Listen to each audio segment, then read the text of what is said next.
Mother Teresa अनाथ बच्चों के लिए शिशु भवन, बूढ़े लोगों के लिए कालीघाट होम और बीमार लोगों के लिए हॉस्पिसेस खोलने के लिए जानी जाती है, जिसके कारण उन्हें 1962 में पद्मश्री, 1979 में नोबेल पीस प्राइज और 1980 में भारत रत्न तक मिला है। और मीडिया हमें अक्सर उनकी जिंदगी का सिर्फ यही एक पहलू दिखाती है और हमसे उनके काले कारनामों की सच्चाई छुपाती है। वो हमें यह दिखाती है कि मदर टेरेसा कितनी दयालु और निस्वार्थ थी, जबकि पूरा सच तो ये है कि टेरेसा की मिशनरी ऑर्गेनाइजेशन चाइल्ड ट्रैफिकिंग में इन्वॉल्व थी और उनके हॉस्पिसेस में अक्सर पेशेंट्स को चेयर से बांध कर रखा जाता था और बहुत बार तो पेशेंट्स को एक्सपायर्ड मेडिसिन दिया जाता था। और उन हॉस्पिसेस की कंडीशन तो इतनी खराब थी कि बीमारी ठीक होना तो छोड़ो, उल्टा लोगों की बीमारी बढ़ जाती थी और छोटी मोटी बीमारी वाले पेशेंट्स की भी मौत हो जाती थी। और टेरेसा ये जानते हुए भी हॉस्पिसेस की कंडीशन इंप्रूव नहीं करना चाहती थी। और ऐसा भी नहीं है कि वो करने के लिए उनके पास पैसे नहीं थे, क्योंकि मदर टेरेसा के पास पैसे तो इतने थे कि अगर वो अपना सारा पैसा वेटिकन बैंक से निकाल लेती तो वो बैंक ही कंगाल हो जाता।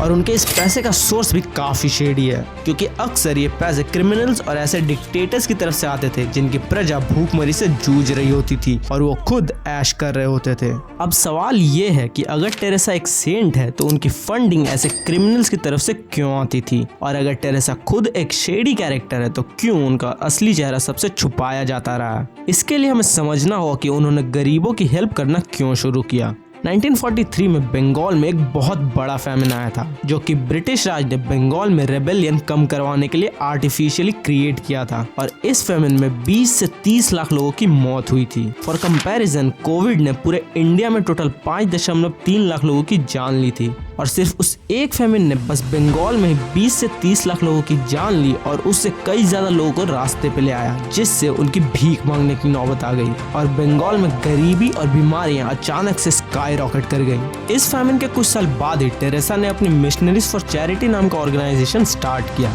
जिसके अंडर कालीघाट होम, शिशु भवन और सैकड़ों हॉस्पिसेस खोले गए, जिसके लिए मदर टेरेसा की प्रशंसा भारत के साथ साथ पूरी दुनिया में हुई। और उन्हें सपोर्ट करने के लिए लोग उनके ऑर्गेनाइजेशन में पैसे भी डोनेट करने लगे। पर लोगों को ये नहीं मालूम था कि उनके पैसे गरीबों के पास नहीं बल्कि सीधा वेटिकन बैंक में टेरेसा के अकाउंट में जा रहे थे। एक जर्मन मैगजीन स्टर्न के मुताबिक टेरेसा को डोनेट किया अमाउंट में से सिर्फ 7% ही एक्चुअली लोगों की हेल्प में जाता था, और ये चीज उनके किए हुए काम में भी नजर आता था।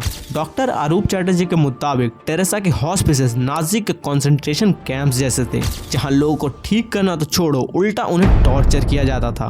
डॉक्टर चैटर्जी ने देखा कि उन हॉस्पिसेस में कोई भी वर्कर मेडिकली क्वालिफाइड नहीं था और ना ही वो बेसिक हाइजीन मेंटेन किया करते थे। वर्कर्स एक ही इंजेक्शन को बार बार रीयूज किया करते थे, जिससे एक पेशेंट की बीमारी दूसरे पेशेंट तक फैल सकती थी। और वो अक्सर पेशाब और गू में सने बेडशीट्स को खाने की प्लेट के साथ में धोया करते थे।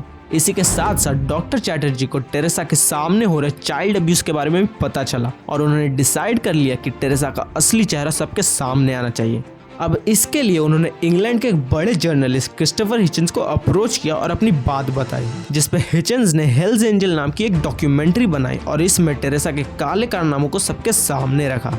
अब इससे टेरेसा पर कुछ डाउट्स तो रेज हुए, पर इसका उनकी इमेज पर कुछ खास असर नहीं पड़ा, क्योंकि टेरेसा के पास बिलियंस ऑफ डॉलर्स थे, जो कि वो अपनी इमेज बचाने के लिए जब चाहे तब यूज कर सकती थी।